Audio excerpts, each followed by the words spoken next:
everyone, Hannah here for Finance and Fun Stuff, and today I want to go over our March 2024 finance update. This year is absolutely flying by, and I've had so many great experiences already, and I know there are so many more to come in the year for both myself and my partner. I am all set up and ready to go for Subtronics tonight at Buffalo Riverworks, so I'm super stoked about that, but I am as equally stoked to get into the nitty-gritty of exactly how our last 30 days went with you all, so that way we can see how well we are doing in terms of our financial goals. So without further ado, let's jump right into this month's finance update, starting as always with our net worth. Now, our net worth is pretty incredible here. It ended up going up almost $1,300 over the last month, which is just incredible and just goes to show that we are doing the correct thing, continuing to invest as much as we can every single week, and we are being careful with our spending. Our net worth is currently sitting at $4,666.73. Now, this may not seem like a huge number to a lot of people, but this is really, really big for us. We were negative on our net worth before not too long ago, and we are slowly digging ourselves out of the negative well into the positives, slowly working down on debt and getting ourselves to the point where we are really cash positive on our budget, and I'm really, really happy about how we are doing with that. Next up, I want to talk about our spending categories for the month. Now, taking a look at our spending totals for the entire month and seeing exactly where we spend our money is always exciting, but what's most important to think about is exactly where that money went and why we decided for it to go there. I think we have done really well over the last 30 days with being intentional with our spending, and I think it really shows here in the spending totals.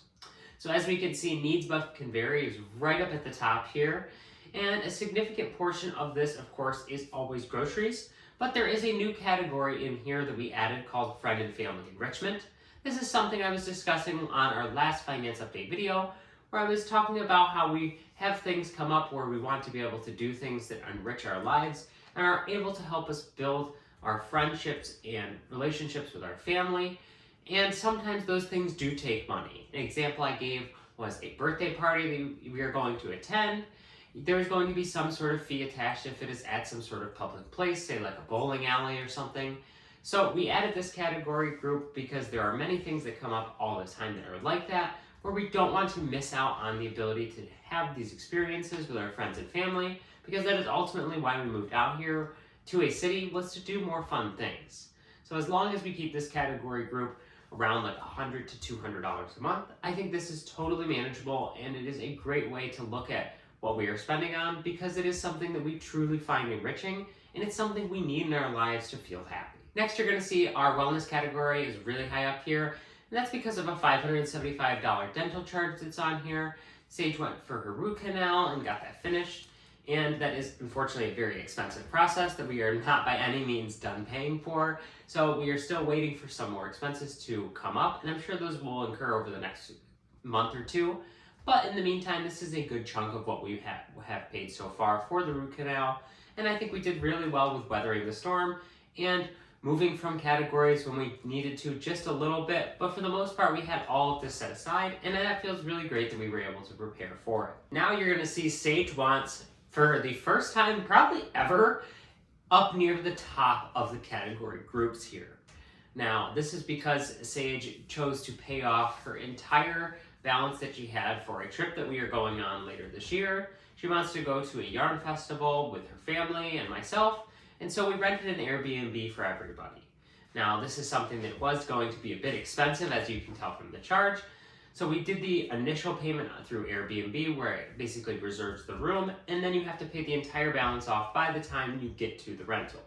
Well, we decided to pay that balance off this month because Sage had all this money saved in her wants category group, and she didn't want to be able to spend it over the next 30 days. She wanted to just be able to pay it off, and then we don't have to think about it. Even though the trip is all the way in the fall, she knows that she is funded for at least the lodging portion of this trip. And I think that's really great that she got to the point where she was able to do that. You're also going to see my wants up here decently high. This is $170 of my lost lands payment, which is going to be the same story over the next 4 or 5 months. And then a couple other miscellaneous charges, a ticket, some drinks, things like that. But what's important to note here is that I did not add any extra money into my wants category group over the last 30 days, and I instead just opted to use whatever money I had in there. And if I didn't have enough money for something, I waited for it. And sometimes I was really uncomfortable, but it worked out really good, and it's something I want to continue to do in the future because it makes these experiences that I go to and spend money on feel so much more enjoyable because I know that I rightfully earned my place to be there. Next, we're going to go into the goals portion of this video. We're going to first cover our goals that we had set for ourselves over the month of February. Our first goal that we had set was to fund our tax day bill. So this is just the money that we pay H&R Block in order for them to file our taxes because we have somebody that we are very confident in that we have worked with for years. So we choose to pay them every single year rather than doing it ourselves because that is something we really value and don't want to have to put our time into. And so this does incur about a $300 fee. So this is something that we wanted to have done by the end of the month, and we definitely hit that by the end of the month, which is really awesome. However, there is a second portion to this, which is going to come into play in the second goal here. Now, the second goal on here was to work towards more money towards a month ahead in our budget. And unfortunately, we did not get to this one. And we actually ended up taking a little bit from our next month's budget. But that's because we have a significant tax bill that is coming up. Not the bill that we pay H&R Block every year, but a significant amount of money we need to pay the federal government because our taxes were that significantly off, unfortunately, this year. And although we thought we had done everything great in terms of setting aside extra money every single week, we didn't set aside enough, apparently, and we do owe around $2,500 to the federal government. Now, we're going to get a decent amount back from state, somewhere around $1,100, but we are not going to be able to see that money for a little bit, unfortunately, and we want to be able to make sure that we are using that money effectively when we do get it in.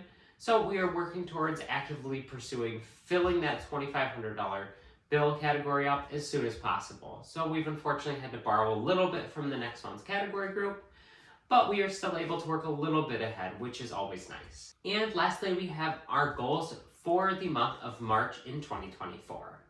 Now, the first goal here is to take a grocery trip once per week unless we are going for two things, which is going to be lettuce or milk. Those are two things that are real necessities and two things that can be a little bit perishable. So they're going to be something that we may need halfway into the week. And that's typically what ends up happening with me is I end up going to the grocery store about halfway through the week because I need lettuce for my salads that I have every single day.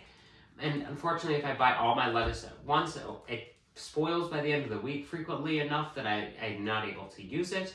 So we try to space that out and buy our produce fresh, but unfortunately that doesn't make it very conducive to being able to have one trip a week. So setting a hard line of going only once a week, every single week, maybe on Sundays, and then filling in between there with a single trip if I need to get lettuce, or if Sage needs milk, or if I need milk or anything, I think it's a really great way to have a good compromise. I don't mind necessarily if our grocery bill is a little bit inflated from going for these single trips because we are trying to stock up and make sure that we have food for the week. I feel like it is most dangerous that we are going to the grocery store more often. This is definitely something I am the biggest culprit of because I find myself wanting very specific items to make specific dishes that I'm craving in that moment. And I justify it to myself by saying if I'm not going out to eat to get that specific dish, then I am saving money. But in reality, I'm not saving money if I'm spending just as much, if not more money, to go out there and buy these ingredients to be able to make a very specific dish. I need to be able to work with what I have in the house, and I can still make enjoyable, delicious food while doing that. So that's all I have to say for this month's finance update for the month of March in 2024. It definitely has been a wild ride through 2024 already, and I know that next month's finance update is going to have a pretty significant decrease in our net worth because of the amount of money that we need to pay for our tax bill, but that is totally okay. That is a part of life, and unfortunately everybody has to pay taxes, so we will eventually build that back up, but we are really happy with the way our finances are moving in the future. If you enjoyed these videos, please make sure to like and subscribe as it really helps this channel grow and spread out around YouTube. And if you want to see how our finances change every single month and exactly what we spend our money on, you're going to want to make sure you are subscribed so that way you can see it. And as always, I would love to hear down in the comment section below about how you have been spending your money over the last 30 days and how you have been able to move your finances forward. Thank you all so much for watching, and take care.